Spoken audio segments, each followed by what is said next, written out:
Bonjour à tous. Cette motion adoptée à l'unanimité aujourd'hui à l'Assemblée nationale est assez unique, assez importante parce que le dossier de Gentilly, c'est un dossier important. C'est un dossier qui est toujours truffé de demi-vérités, de contradictions, qui est additionné d'une culture du secret chez Hydro-Québec, qui continue d'être endossé par le gouvernement actuel et nécessairement par le Parti libéral.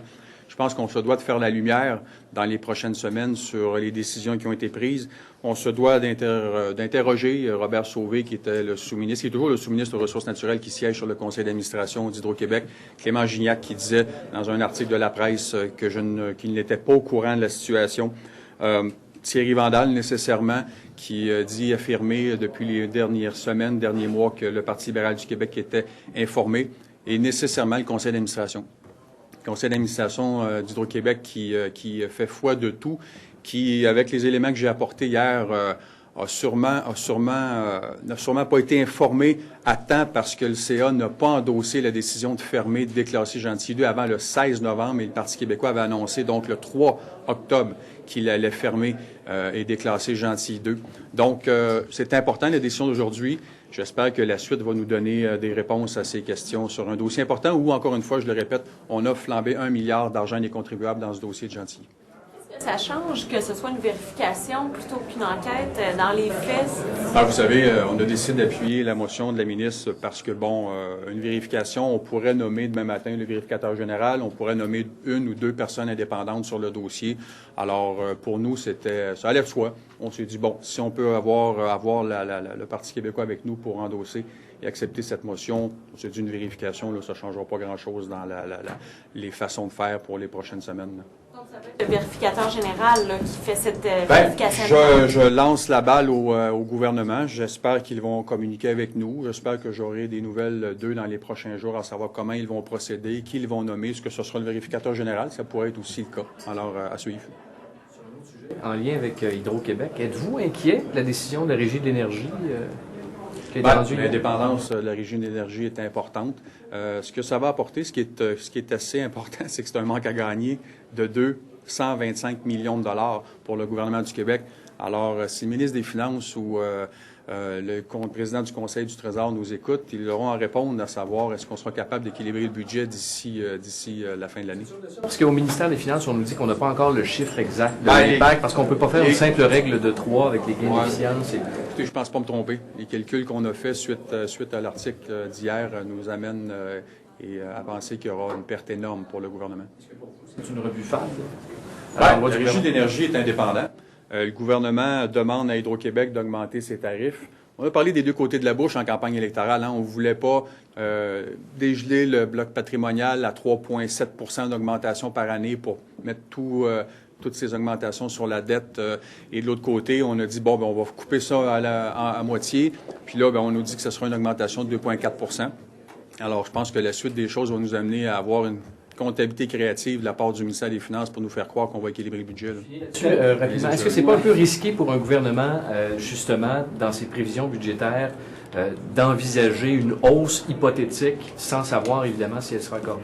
Vous avez tout à fait raison. Si on peut imaginer que l'augmentation moyenne n'était même pas de 2 mais il y a eu quand même des augmentations importantes sur le Parti libéral du Québec, mais on peut supposer que c'est assez rare qu'on voit des augmentations qui dépassent 2,5 mais là, si on a fait des prévisions en s'imaginant que la Régie de l'énergie allait accepter une augmentation à 3,4, 3,5, là, ça sera au gouvernement à répondre de ce manque à gagner important. Est-ce que vous croyez vraiment qu'une vérification pourra désembrouiller cette histoire de Gentilly 2, ça ne se retrouvera pas sur une tablette perdue à quelque part? Là, vous savez, je le répète, ça prend de la transparence. Il y a des personnes qui ne disent pas la vérité dans ce dossier.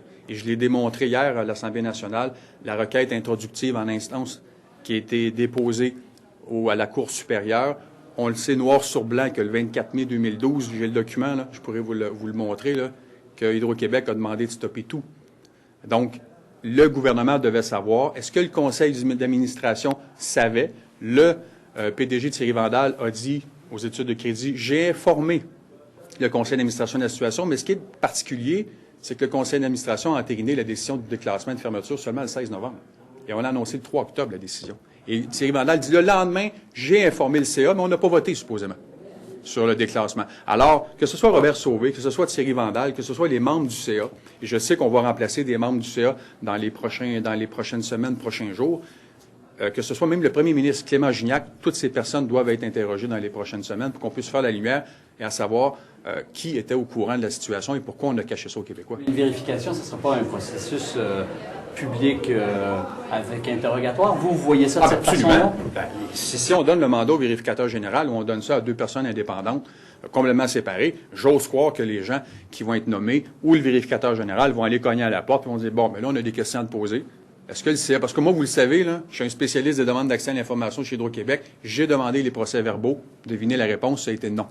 Alors, j'ai voulu savoir les dates où on a parlé du dossier de Gentilly. J'ai voulu savoir quand on a voté pour le déclassement. J'ai au moins ça, le 16 novembre, mais j'ai pas pu obtenir les documents de procès-verbaux. Ouais, même si vous les avez demandés aussi en commission parlementaire, vous les a promis, mais vous avez eu ceux du 16 novembre. J'ai seulement la date. J'ai seulement la date où on m'a informé qu'on a voté, le CA l'a voté le 16 novembre pour le déclassement. Mais là, le vérificateur général, par exemple, habituellement, il ne fonctionne pas de façon publique. Là, il n'arrive pas... Il va déposer... Écoutez, dans le meilleur des scénarios, là, si c'est le vérificateur général qui fait le rapport, il va le déposer où? À la Commission d'administration publique. Je siège comme vice-président de la Commission d'administration publique, donc on pourrait très, très bien, après ça, demander aux personnes concernées de venir répondre aux questions des parlementaires.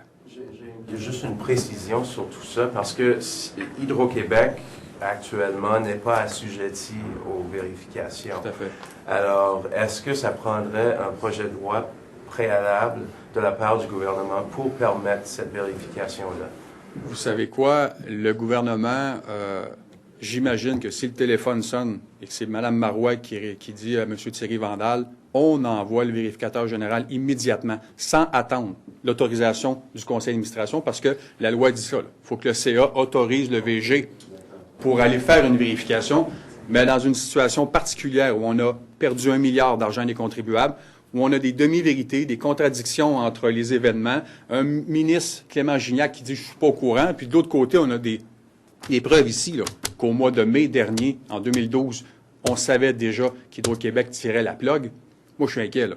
Alors que ce soit Clément Gignac, les membres du CA, Robert Sauvé, le sous-ministre des Ressources naturelles qui siège sur le CA, est-ce qu'il savait? Et nécessairement Thierry Vandal. Alors, je pense qu'il faut aller faire la lumière sur ce dossier. Autre question? Merci. Merci beaucoup.